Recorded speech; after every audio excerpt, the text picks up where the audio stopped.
So we're going to start chapter 2, the last chapter for this semester. Um, Functions and the graphs. We talk about functions in general, but we start from the very simple linear functions in two variables. Okay, y equal to mx plus b. That's the slope intercept form of a line. That's a linear function in two variables, x and y. M and b are constants. M is called the slope and B is the y-intercept, as you know. Um, there's some special cases for a line. For example, if you got a vertical line, the equation of a vertical line will be x equal to a. And the horizontal line will have equation of y equal to b, all right, where a and b are also constant, as you know. When you draw the graph of a line, you can use the slope to do it. You probably know this before. So let's just review it real quick. So for example, if you want to sketch a graph of each linear equation in the following three equations, the first problem y equal to 2x plus 1. So you can apply the points, of course, as we did before, but the easy way to do it is you find the y-intercept, which is 1. Okay, so that's the point on the y-axis at 1, showing the graph. You can see it, and then the slope is 2. So you're going to move up 2 units and move right 1 unit, and you get another point at 1, 3, right? And then you connect those 2 points and make a line. Okay, that's what I do. Problem B, y equal to 2. So that's a horizontal line. So it passes 2 on the y-axis. So I guess then you just plot the point of 2 on the y-axis, or 0, 2, and then draw a horizontal line. That's it. The next example is x plus y equal to 2. Then in this case, you would rewrite the equation as y equal to negative x plus 2 if you subtract the x. Then you can read you can rewrite the equation, as y equal to negative x plus 2 by subtracting x on both sides. Then you can read the slope from the equation, which is negative 1. So the y-intercept is 2, so you mark 2 on the y-axis. And then you go down 1 unit and go right 1 unit. You get another point of 1, 1, right? So then you just connect those 2 points to get a graph, or line. Okay, so that's using slope to sketch the graph. Any questions? No question. Why don't we go to the next page? All right. Okay. So how do you find the slope of a line? The formula for the slope is m over y2 minus y1 over x2 minus x1. Well, x1, y1 is a point on the line. Y1, x2, y2 is another point on the line. So just use the difference in the y coordinates divided by the difference in the x coordinate to get slope. Okay. So, for example, if the 2 points are negative 5, negative 6, and the 2, 8, then you just subtract negative 6 from 8 and negative 5 from 2. Okay, so that's y2 minus y1, x2 minus x1. Okay, so x1 is negative 5, y1 is negative 6, x2 is 2, y2 is 8. Actually, you can name, the first point as x2, y2, and the second point as x1, y1. The result of the slope will be the same if you do that. But then, when you subtract negative 6 from 8, you get the 8 plus 6, which is 14, and 2 minus negative 5, you get 2 plus 5, which is 7. So 14 over 7 is 2, so the slope is 2. And the next example, 4, 2, and 2, 5, again, just subtract the y by y coordinates and divide by the difference of the x coordinates. So 5 minus 2 over 2 minus 4, right? So that's 3 over negative 2, so that's negative 3 halves. And the next example is 0, 0, and 0, negative 6. So you subtract 0 from negative 6 and 0 from 0, you get negative 6 over 0. That's undefined. So that would be a vertical line, right? The last example, 0, negative 1, 3, negative 1. So you subtract negative 1 from negative 1 divided by 3 minus 0. So you get 0 on the top, 3 at the bottom. So the answer is 0. So that would be a horizontal line, isn't it? So very straightforward. Okay, so how do you write the linear equation in two variables? So we have point slope form of a line. Okay, this is another form of equation of a line. You know, if the slope of the line is given and the point on the line is given. Okay, if the y-intercept is not given, but instead the point on the line is given, then you use the point slope form. So, for example, find the slope-intercept form of the equation of the line that has a slope 3 and passes through the point 1, negative 2. Okay, so you just use the point slope form. You get y minus negative 2, that's y1, equals 3, which is slope, times x minus 1, which is x1. So you simplify it to get a y plus 2 on the left, two negative signs, and distribute 3 on the right, so you get 3x minus 3. And then you subtract 2 on both sides to get y equals 3x minus 5, isn't it? So that's the slope-intercept form of the equation, because that's asked. You still need to simplify to the slope-intercept form. Okay? Easy. Okay, and the last thing in this section is about the parallel and perpendicular lines. Okay, so two lines are parallel or perpendicular. They have some relations between the slopes. If the two lines are parallel, then they have the same slope. If the two lines are perpendicular, then the slopes are negative reciprocal to each other. Or in other words, if you want to have the two slopes, you get negative 1. Okay? So let's just do a couple of examples. Find the equation of the line that passes through the point negative 4, 1, and A parallel to and B perpendicular to the line 5x minus 3y equal to 8. Okay, so we know the line has some relation with the given line, then we can use the relation between the two slopes. So first, why don't we just find the slope of the given line 5x minus 3y equal to 8. So you can subtract negative 5x on both sides to get negative 3y equal to negative 5x plus 8. And then you divide by negative 3 on both sides. Okay, both sides. So you get y equal to 5 over 3x minus negative 3. All right? You should just divide by negative 3 term by term. So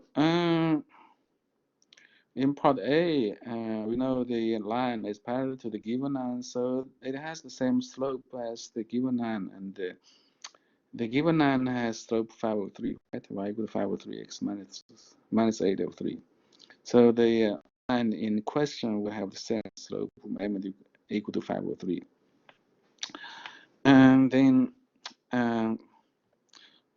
you just use point slope form. We just talk about this page. So we get y minus 1 equal to 5 over 3 times x minus negative 4.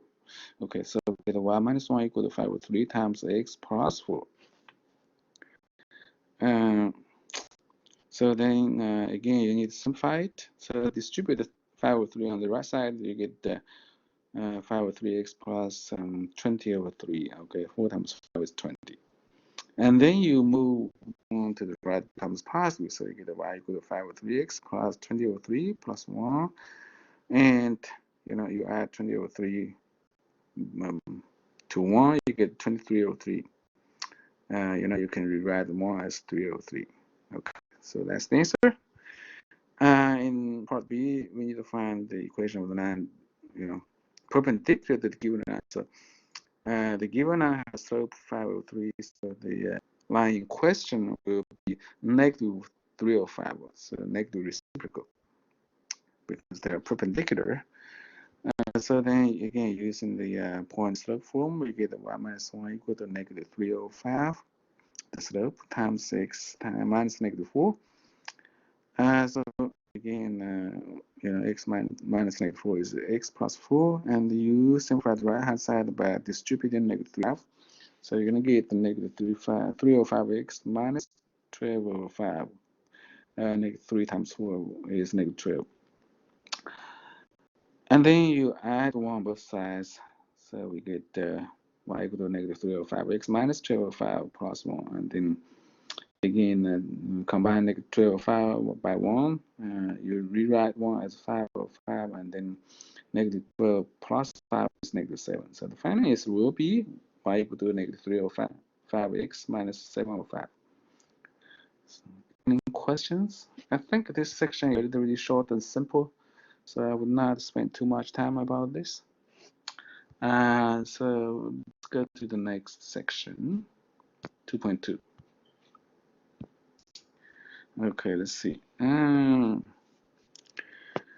Okay, now we're going to talk about the real issue in this chapter, Introduction to Functions and Function Notation. Okay, let's talk about functions.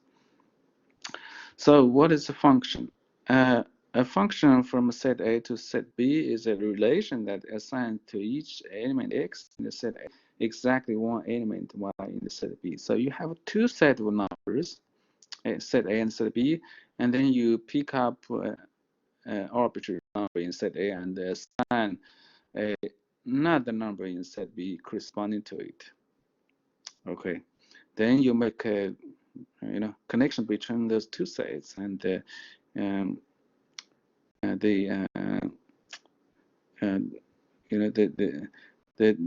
relation defined in this way is called a function. Okay. So let's use the definition to determine whether the following examples are functions or not. Okay. So determine whether the relation represents the y as a function of x. Okay. Part A. The input value x is the number of representatives from a state, and the output value y is the number of senators. Okay, so this looks a little weird, isn't it? Because we know, the number of representatives is determined by the population of a state, right? And the number of senators in a state is always 2. Am I right? So that means we have different values of x, but we always have the same value for y.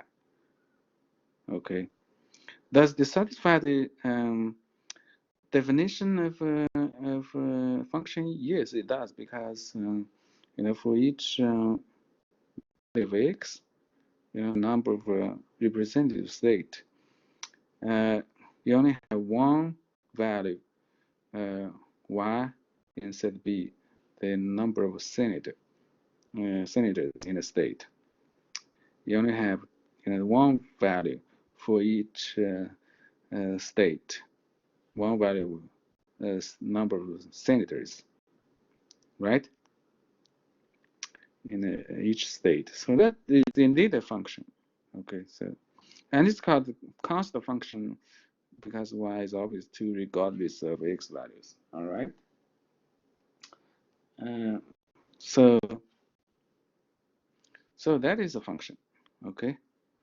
Sometimes you may have some problems like this, really strange things asking. You have to think about definition for the beginning. Okay. Okay. Question B. We have a table with a bunch of values of x with the corresponding values of y, and we use the input for x and output for y. Sometimes we call it the independent variable for x. dependent variable for y.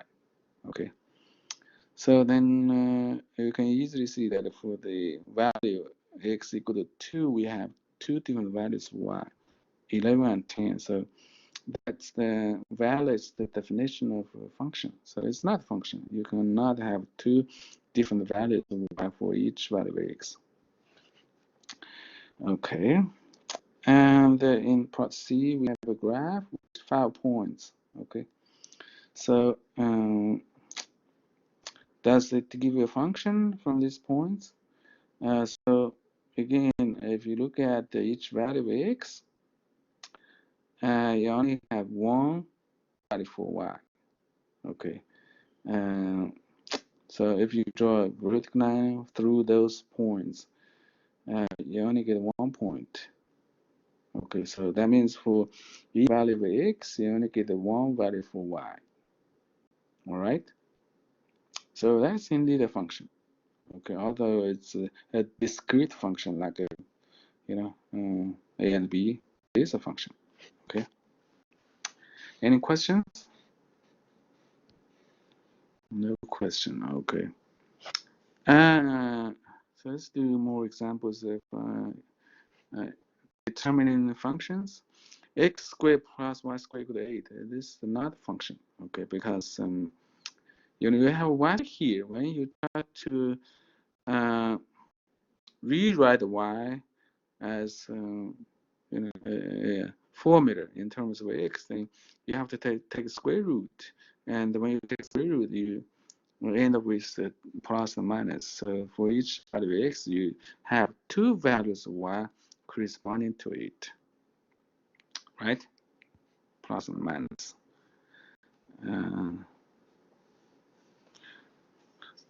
So for example, if x equal to 2, then you get the 2 squared equal to 4. So 8 minus 4 will be 4. Y squared equal to 4, you get the y equal to plus or minus 2 for x equal to 2.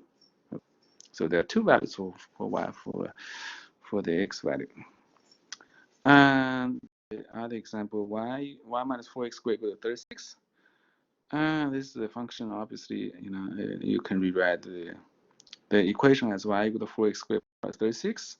If you move negative 4x to the right and change the sign. And if you plug in any value x on the right side, you only get one value for y on the left side.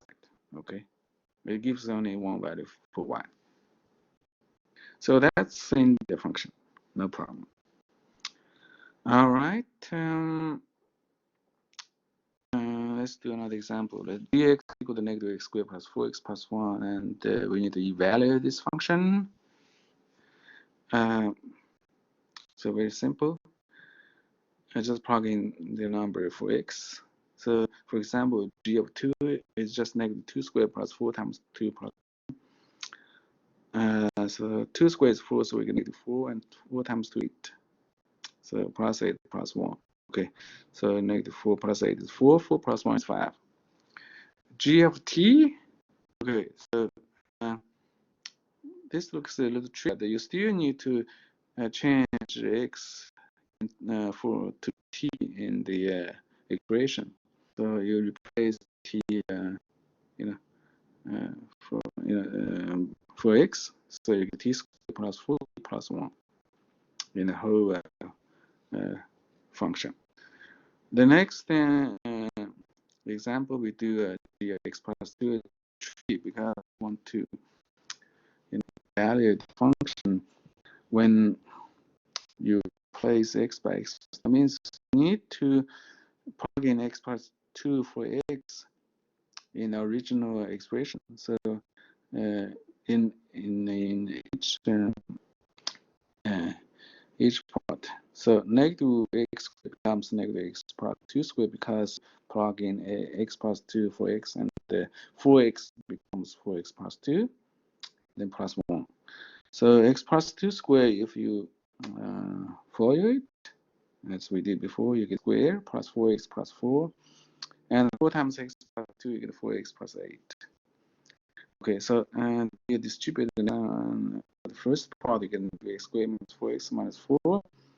And then you combine like terms in the whole. the negative 4x and the positive 4x cancel each other, and negative 4 plus 8 plus 1, you get 4 plus 1, 5. So what is left is just negative x squared 5. So that's the answer. Any questions?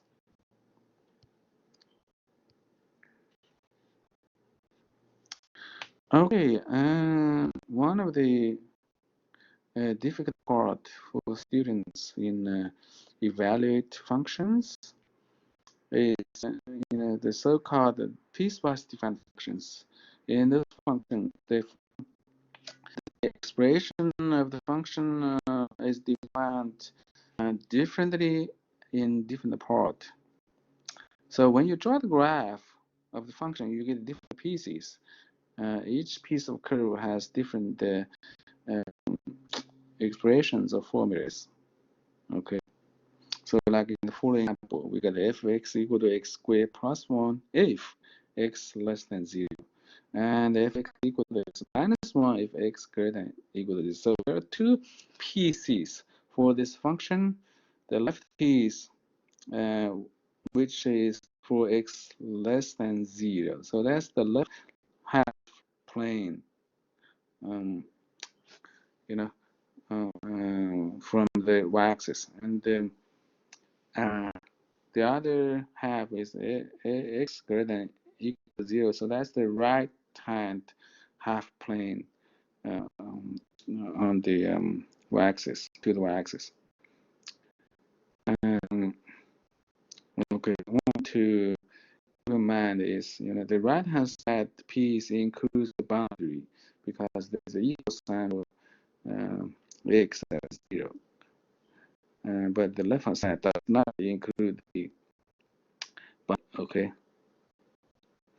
So how do we evaluate the function x equal to negative 2, 2, and 3?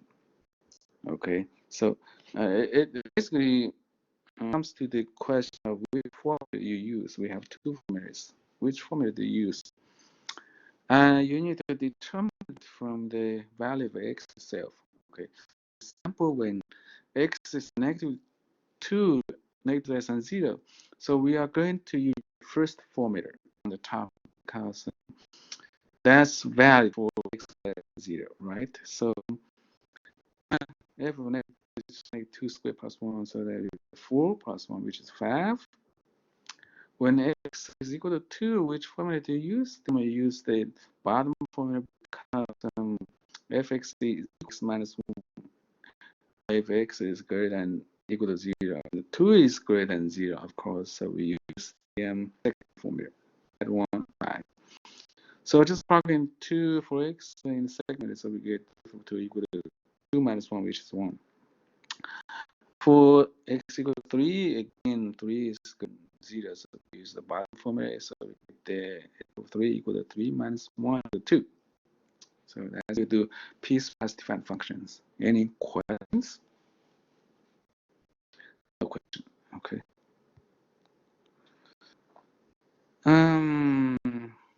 Okay. So let's do some examples on equations. In this example, we need to solve, a few equations.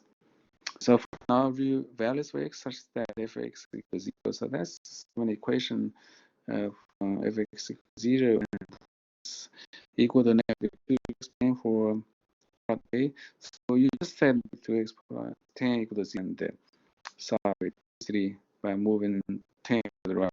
Negative 2x equal to negative 10, and you divide by 2 on both sides, you get a 5 for x. Okay, that's straightforward.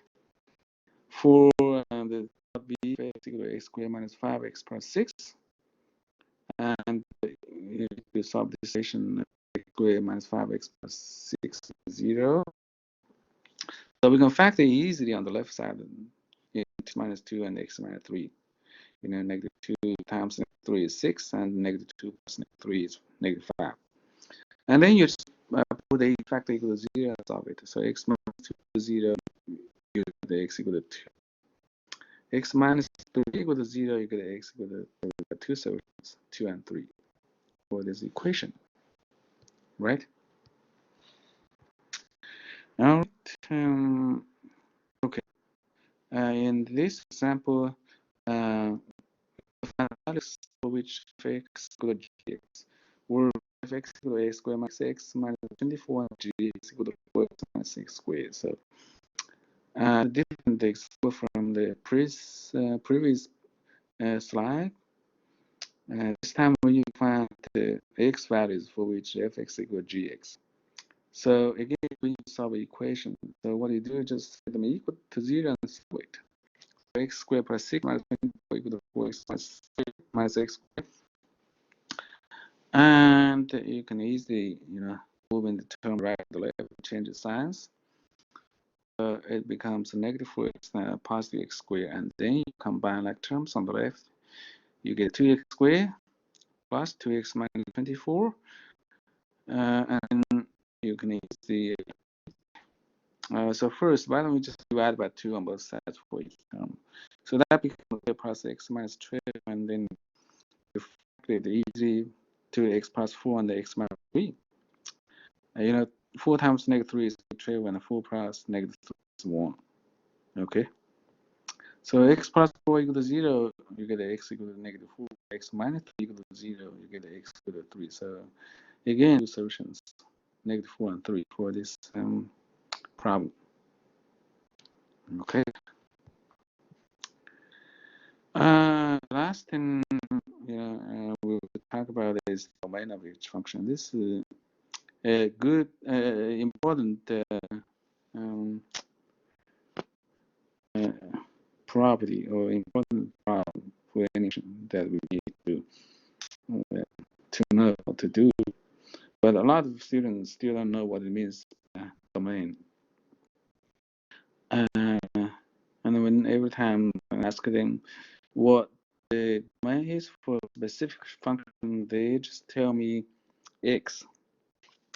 Remember, you have to tell me exactly the values for a specific function, not just in general, say x.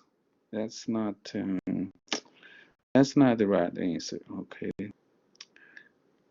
So let's just do some examples. So in this function f, we have 5 ordered pairs, and we need to find the domain. So what they do is just find all the possible values for x in this function. So just list all the numbers in the first place in each pair. So we get negative 3, negative 1, 0, 2, and 4. All right. Problem B, g of x equal to 1 over x plus 5. And this time, the numbers are not listed. Okay. And we assume that we can possibly use all the real numbers for x if it's not specified like in the problem. But for any value of x you choose, it should make sense for the function itself.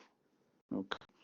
And this function, we get the denominator x plus 5, and for this whole expression to make sense, then the denominator cannot be 0. So we should exclude the value of x, which makes the denominator 0, and that's negative 5, right? So x itself cannot be negative 5. And for all the other numbers, the function is fine, is well defined. So the domain of this function is all real numbers except negative 5. Okay. So you need to find all the numbers for x that make sense to the function itself. In C, we got the volume of sphere be equal to 4 over 3 pi r cubed. So the function here is v, and the variable here is r, and the constant. So basically, we define what values of r, okay, we can take in this function. Because we're talking about the volume of spheres, so it has to be, positive.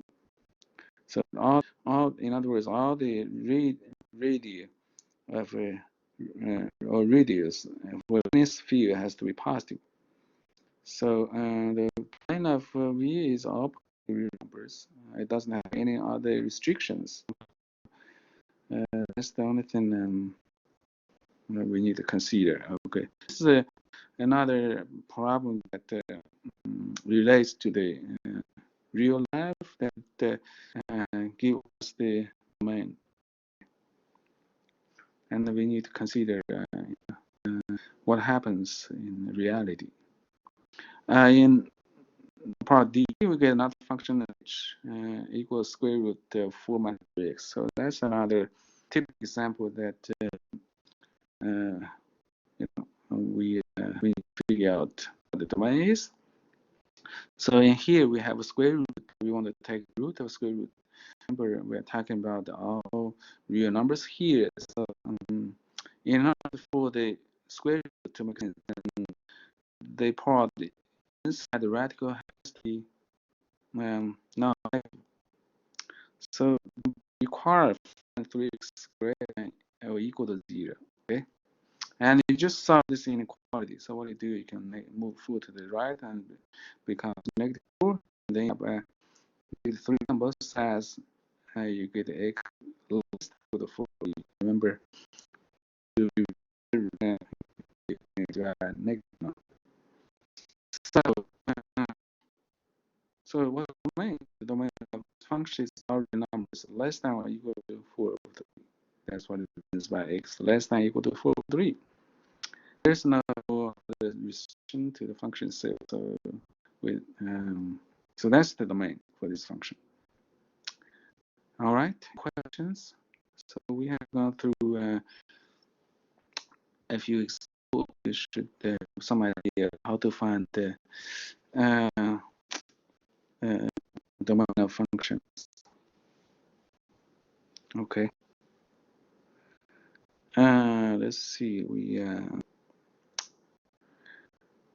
did 2 sections that we to I think covered in this week.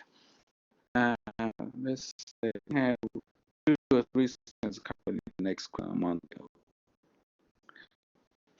But I'll send an email and black for the announcement. Post the announcement.